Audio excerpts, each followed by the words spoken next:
জানে না, ঠিক করে বলতেও পারবে না বাচ্চাটাকে।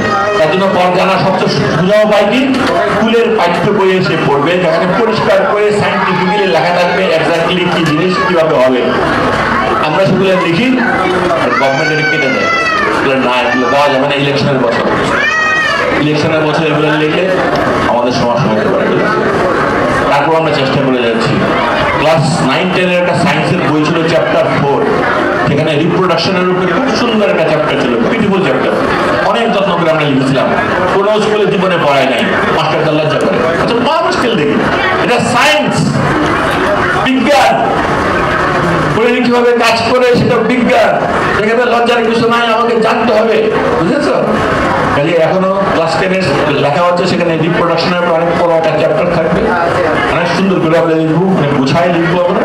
ক্লাস 6-এরটা যেটা লিখেছিলাম সেটাই বাদ দিয়ে দিচ্ছে, ইলেকশনের বছর পেলে এবছর আবার লিখবো, সেটা দেখাবো আমরা। আমরা আমাদের মেয়েদেরকে শিখাই ছাড়বো, তাই না? কেমন করে বেঁচে থাকতে হয়, কেমন করে নিজের শরীরটাকে রক্ষা করতে হয়, কেমন করে দেশটাকে রক্ষা করতে হয়। কাজেই তোমরা যারা মেয়েরা আছো, তোমাদেরকে অভিনন্দন, তোমাদেরকে কংগ্রেচুলেশন।